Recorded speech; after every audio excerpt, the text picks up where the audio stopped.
Hello everyone, আসসালামু আলাইকুম। এই তো প্রতিদিনের মতন চলে আসলাম আরও একটি নতুন ভিডিও নিয়ে। আশা করি সবাই ভিডিওটা ফুল ওয়াচ করে দেখবেন।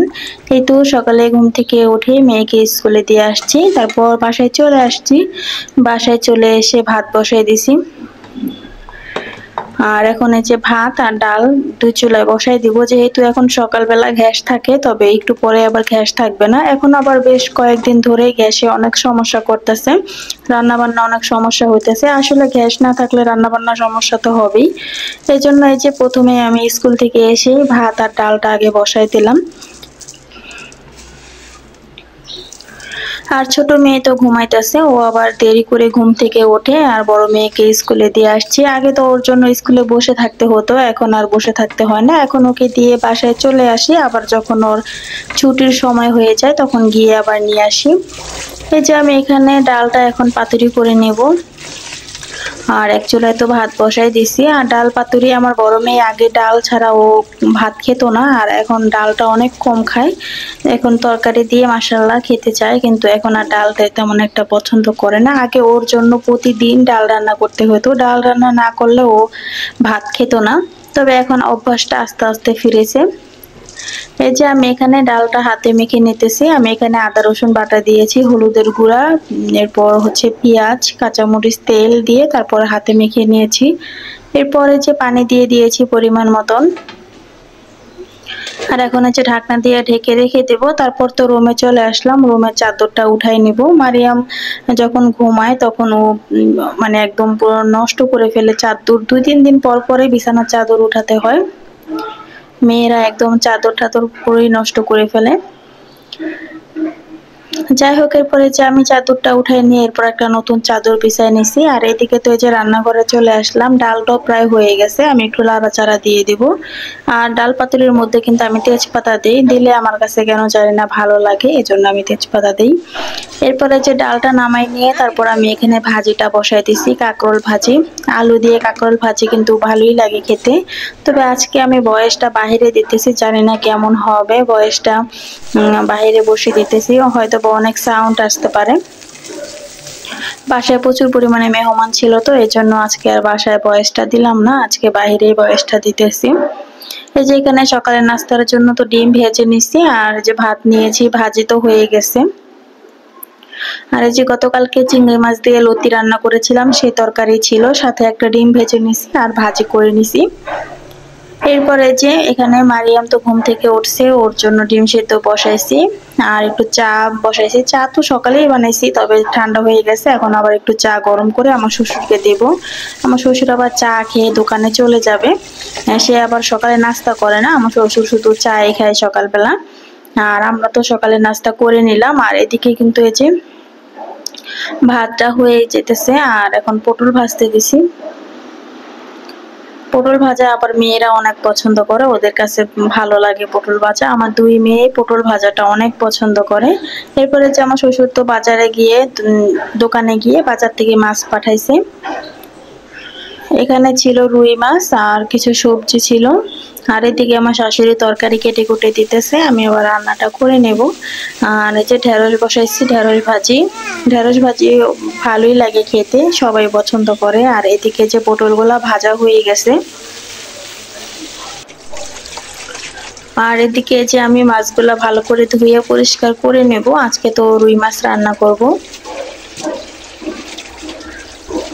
আর এই মাছগুলো ধুইতে অনেক সময় লাগে, কেমন যেন একটু হয়ে থাকে। মাছগুলা অনেক পরিষ্কার করতে লাগে, ভালো মতন পরিষ্কার করে তারপর রান্না করতে লাগে।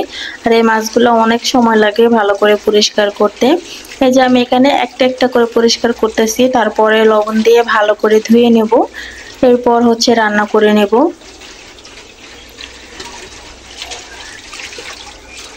ঢেঁড়স ভাজিটা তো বসাই দিছি, ঢেঁড়স ভাজিটা হইতেছে। আমি আবার এর মাঝে বড় মেয়েকে স্কুল থেকে নিয়ে আসছি।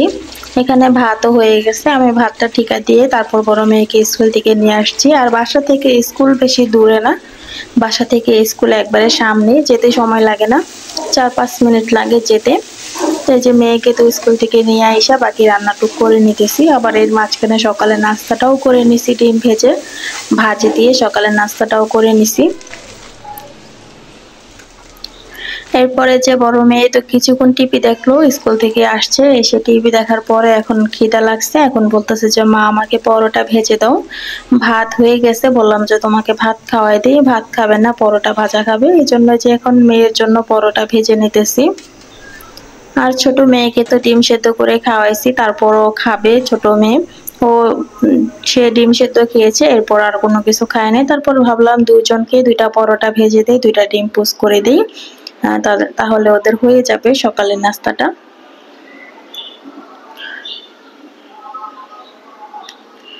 এই যে এখানে পরোটা ছিল আর ডিম পোস্ট ছিল, ওদেরকে দিয়েছি। আর আজকে আমার ননদ ওই মাদ্রাসায় যায় নাই, ওর জন্য বানাইছি, তিনজনের জন্য সকালের নাস্তাটা বানাইছি। আর এদিকে আমার শাশুড়ি এই যে মাছের পেটিগুলা কেটে দিতেছে, রুই মাছের পেটি পাঠাইছে আমার শ্বশুর আলাদাভাবে। আর পেটি ভুনা কিন্তু ভালোই লাগে খেতে। আর এই যে এদিকে তরকারি কেটে কুটে দিছে, আজকে আলু দিয়ে ডাটা দিয়ে রুই মাছ রান্না করব। আর এই যে আলু আর ডাটা আমার শাশুড়ি কেটে দিছে, আমি এখন ধুয়ে ভালো করে পরিষ্কার করে নেব। আর এদিকে হচ্ছে যে পেঁয়াজ রসুন কেটে নিছি, ছাক উঠাবো। যারা বিক্রমপুরে থাকেন তারা অবশ্যই ছাকটা জানেন।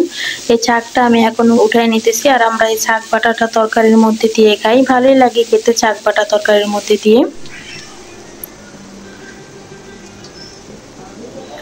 এরপরে যে আমি তো তরকারিটা বসাই দিলাম।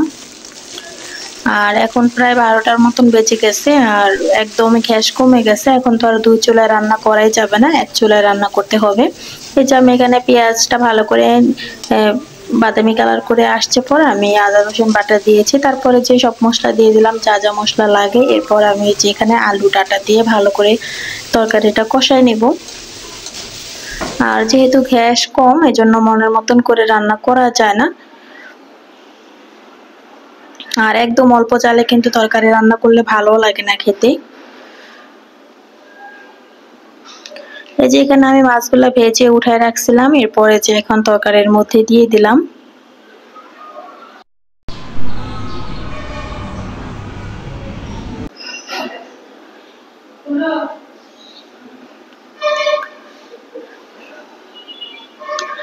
আর এই তো এই যে এখানে তরকারির মধ্যে মাছগুলা তো দিয়ে দিছি, এখন ভালো করে একটু তরকারিটা বলক চলে আসলে শাক বাটা দিয়ে তারপর তরকারিটা নামাই নিব।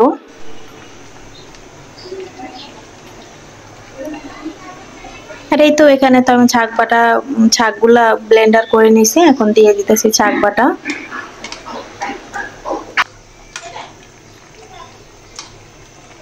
আর এদিকে এই যে মারিয়াম, ও হচ্ছে বাহিরে যাবে, জামা এনে দিছে ও দাদিকে, ও দাদি আবার জামা পরাই দিছে। মানে ওর যখন মন চাবে তখনই বাহিরে চলে যাবে, ভালো লাগে না ওর বেশিক্ষণ বাসার মধ্যে থাকতে। এই যে দাদিও এখন ওকে ঘুরতে নিয়ে যাবে।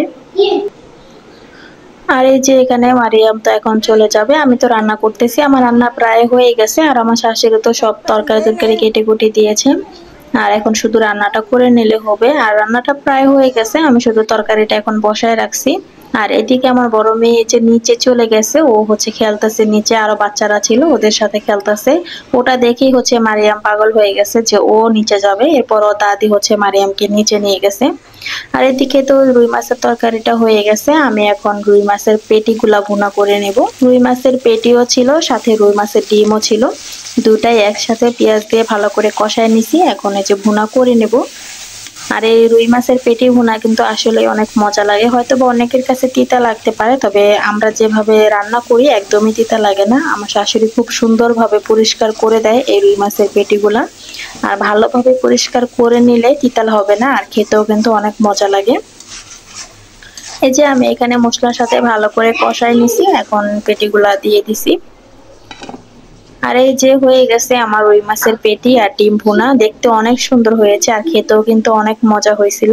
আর এদিকে আমি রুম টুম তো পুরো গুছাই নিছি, ঘর দুয়ার ঝাড়ু দিয়ে নিয়েছি, বিছানার চাদর গুছাই নিছি।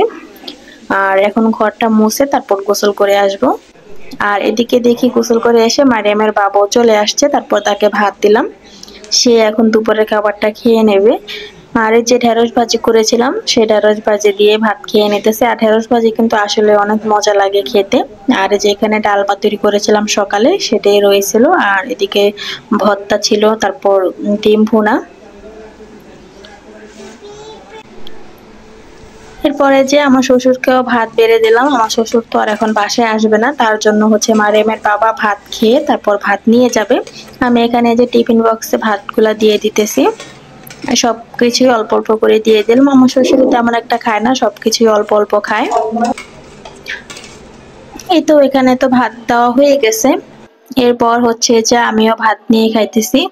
আর আজকে কিন্তু আলু দিয়ে ডাঁটা দিয়ে রুই মাছের তরকারিটা অনেক মজা হয়েছে, আসলে খুবই মজা হয়েছে। আর একটা তরকারি মজা হলে এক তরকারি দিয়ে খাওয়া হয়ে যায়, বেশি তরকারি লাগে না।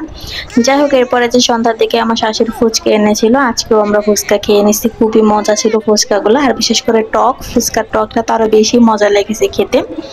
এই তো এই যেখানে সবাই মিলে খেয়ে নিতেছি। এই তো আজকে সারাদিনের ব্লগ ভিডিও আপনাদের সাথে শেয়ার করলাম। যদি ভালো লাগে থাকে অবশ্যই লাইক কমেন্ট সাবস্ক্রাইব করে দেবেন। আল্লাহ হাফেজ।